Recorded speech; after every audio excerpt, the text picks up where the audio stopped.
ये धरती की इमेज पूरी तरह से फेक है। जिस इमेज को आप रेगुलर बेसिस पर देखते हो वही इमेज हमसे बहुत कुछ छिपा रहा है। यकीन नहीं हो रहा? चलो इसकी रियलिटी दिखाता हूँ। अब इस धरती को हम रोजाना देखते हैं, लेकिन अगर मैं आपको ये दिखाऊं तो आप बोलोगे ये कोई और ही प्लेनेट है। बट ऐसा है नहीं, क्योंकि ये हमारी धरती ही है। बट ये धरती का वो हिस्सा है जो इंटरनेट से लेकर ग्लोब हर जगह पर दिखाया नहीं जाता, और यहाँ पर कोई जमीन या कॉन्टिनेंट है ही नहीं। लेकिन धरती का ये साइड जो आप अभी अपनी स्क्रीन पर देख रहे हो, इसमें भी बहुत बड़ा स्कैम छिपा हुआ है। क्योंकि जो वर्ल्ड मैप आप बचपन से देखते आ रहे हो वो हमें बेवकूफ बना रहा है। जैसे कि ग्रीनलैंड जो अपने आप में ही एक कॉन्टिनेंट के साइज का लगता है, लेकिन अगर हम उसको भारत के करीब लाए तो आपको पता चलेगा कि भारत ग्रीनलैंड से 1.5 गुना बड़ा है, जबकि मैप में कुछ और ही शो हो रहा है। अब वर्ल्ड मैप की प्रॉब्लम ये है कि इसे एक 2 डायमेंशनल पेपर पर दिखाने के चलते इसकी साइज को गलत कर दिया गया है। मतलब कि इंडिया जो यहाँ पर देखने में इतना छोटा लग रहा है, उसे अगर मैं यहाँ से ड्रैग करके नॉर्थ या साउथ पोल में ले जाऊँ तो आपको पता चलेगा कि ये तो किसी कॉन्टिनेंट से भी बड़ा है। ऊपर से हमारी धरती का आकार पूरी तरह से गोल नहीं है, बल्कि बीच का जो पोर्शन है वो नॉर्मल स्फीयर के कंपैरिजन में थोड़ा ज्यादा स्ट्रेच या फैला हुआ है। अब इसकी वजह से बीच के स्ट्रिप में जो कंट्रीज है वो साइज में और भी छोटा दिखाई देता है, जबकि रियलिटी बिल्कुल इसका उल्टा है। लेकिन अगर आप भी धरती के कॉन्टिनेंट्स और कंट्रीज का असल साइज जानना चाहते हो तो truesize.com नाम की वेबसाइट पर जाकर आप किसी भी कंट्री को दूसरे के पास ड्रैग करके उसकी एक्चुअल साइज का पर्सपेक्टिव ले सकते हो। अब इसी के चलते आप जिस ग्लोब या वर्ल्ड मैप की इमेज को देखते हो वो आपको पूरी स्टोरी नहीं बताता, और इसीलिए एक तरफ जहाँ धरती जमीन से भरा पड़ा है वही दूसरी तरफ ये पूरा खाली समुंदर है। क्योंकि यहाँ पर पैसिफिक ओशन को 2 हिस्सों में बांट दिया गया है, जिसका एक हिस्सा आपके मैप के लेफ्ट साइड पर है और दूसरा हिस्सा राइट साइड पर। यहाँ दूर दूर तक सिर्फ समुंदर फैला हुआ है, जिसे हम पैसिफिक ओशन के नाम से जानते हैं। ये दुनिया का सबसे बड़ा समुंदर है जो धरती के टोटल एरिया का 30% ऑक्युपाई करता है। ये इतना बड़ा है कि इसका एरिया धरती के सभी 7 कॉन्टिनेंट से भी ज्यादा बड़ा है। यहाँ तक कि मार्स का टोटल एरिया भी पैसिफिक ओशन के कंपैरिजन में बहुत ही कम बैठता है। अब एक तरफ एक एरिया जहाँ पर जमीन और कॉन्टिनेंट्स भरा पड़ा है, तो ही दूसरी तरफ ये एरिया जो बिल्कुल खाली लगता है। तो नेचर के डिजाइन में इतना भेदभाव क्यों है? तो इसका रीजन आपको हैरान कर देगा। क्योंकि क्या कभी आपने नोटिस किया है कि वर्ल्ड मैप पर दिखने वाले ये सारे कॉन्टिनेंट्स किसी पजल के पीसेस की तरह लगते हैं। अगर हम इनको आपस में जोड़े तो ये पजल के पीसेस मिलकर एक कंप्लीट स्ट्रक्चर बनाता है। अब इसका रीजन आज से 20 करोड़ साल पहले के सबूत से मिलेंगे, क्योंकि उस समय ये सारे कॉन्टिनेंट्स एक सुपर कॉन्टिनेंट का हिस्सा हुआ करता था, जिसे पैंजिया नाम दिया गया है। पर टेक्टोनिक प्लेट्स की मूवमेंट के कारण ये पैंजिया टूटकर बिखरने लगा।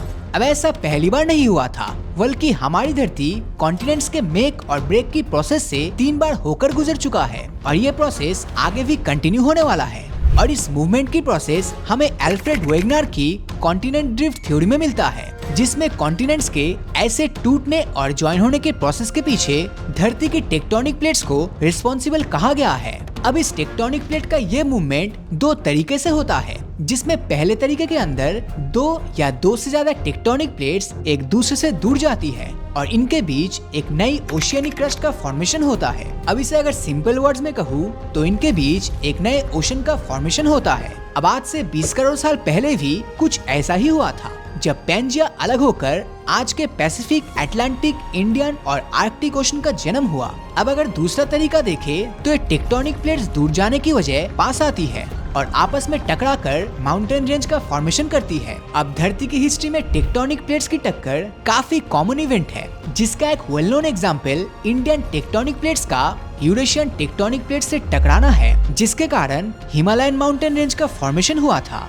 और ये टक्कर अभी भी चल रहा है, जिसके कारण हर साल हिमालय की हाइट लगभग 2 सेंटीमीटर बढ़ रहा है। अभी जो इंडियन टेक्टोनिक प्लेट है वो सिर्फ इंडियन सब कॉन्टिनेंट तक ही सीमित नहीं है, बल्कि उससे भी डबल एरिया में फैला है, जिसका आधे से भी ज्यादा हिस्सा सी लेवल से काफी नीचे है, और इसीलिए हम इन्हें नहीं देख पाते। वैसे धरती पर एक ऐसा रीजन भी है जहां दुनिया की सारी टेक्टोनिक प्लेट्स एक बड़ी टेक्टोनिक प्लेट से टकराती है, और यही बड़ी टेक्टोनिक प्लेट्स के ऊपर धरती का सबसे बड़ा पैसिफिक ओशन मौजूद है, जहां धरती की सारी टेक्टोनिक प्लेट्स लगातार पैसिफिक ओशन में मौजूद पैसिफिक टेक्टोनिक प्लेट से टकरा रही है। और इसी के कारण ही पैसिफिक ओशन के अराउंड एक बाउंड्री का फॉर्मेशन हुआ है। अब रियलिटी में तो ये कोई बाउंड्री नहीं है जिसे किसी कंट्री ने खींचा हो, बट जैसा कि आप मैप में देख सकते हो ये पैसिफिक ओशन के चारों ओर अल्टीमेटली एक बाउंड्री जैसा ही दिख रहा है, जिसको रिंग ऑफ फायर नाम दिया गया है। 40,000 किलोमीटर लंबा और 500 किलोमीटर वाइड में फैले इसे रिंग ऑफ फायर कहने के पीछे का मेन रीजन यहाँ की अनस्टेबिलिटी को जिम्मेदार बताया जा रहा है। यहाँ पर कई टेक्टोनिक प्लेट्स के टक्कर के कारण धरती की 75% वॉल्केनिक एक्टिविटी इसी रीजन में होता है। साथ ही धरती पर आने वाले 90% अर्थक्वेक्स भी इसी रिंग ऑफ फायर के स्ट्रिप वाले रीजन में होता है, जिसका सबसे बड़ा एग्जाम्पल है जापान, जो इसी रिंग ऑफ फायर पर मौजूद है। और इसी के चलते यहाँ हमेशा वॉल्केनिक एक्टिविटी और भूकंप का खतरा मंडराता रहता है। यही कारण है कि जापान में दुनिया के 10% वॉल्केनिक इरप्शन और हर साल 1500 से भी ज्यादा अर्थक्वेक्स देखने को मिलता है। अब पैसिफिक ओशन में कॉन्टिनेंट्स की एब्सेंस का कारण भी इसी रिंग ऑफ फायर बाउंड्री से जुड़ा हुआ है। दरअसल रिंग ऑफ फायर का ये रीजन धरती के कॉन्टिनेंट्स को पैसिफिक ओशन में एंटर होने ही नहीं देता।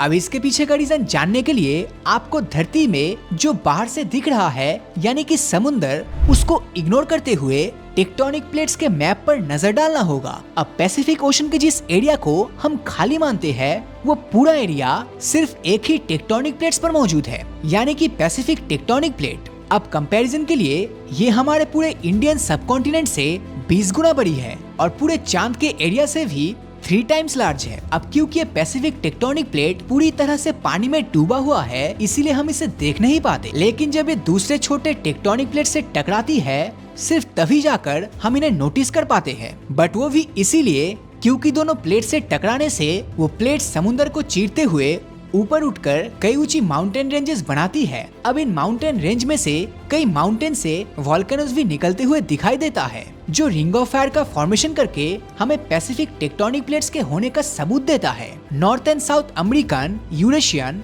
कैरिबियन, एंटार्क्टिक और ऑस्ट्रेलियन, इन सभी टेक्टोनिक प्लेट्स पर हमें ऐसे माउंटेन रेंजेस और वॉल्केनोज दिख जाते हैं जो पैसिफिक प्लेट से हुई टक्कर का नतीजा है। अब इसी टक्कर के दौरान कई आइलैंड का फॉर्मेशन भी हुआ है, जैसे कि जापान और इंडोनेशिया, जो इस रिंग ऑफ फायर के रीजन में होने के चलते हर समय किसी बड़ी नेचुरल डिजास्टर जैसे कि अर्थक्वेक्स और सुनामी जैसे खतरे हम नोटिस करते हैं। और अगर कोई बड़ा सा आइलैंड फ्लोट करते हुए इस रिंग ऑफ फायर के पास आ जाता है, तो इसके टेक्टोनिक प्लेट से टक्कर के कारण वहाँ पर माउंटेन रेंज जैसे सिचुएशंस क्रिएट कर देता है और उसको पार करके पैसिफिक ओशन में एंटर होने नहीं देता।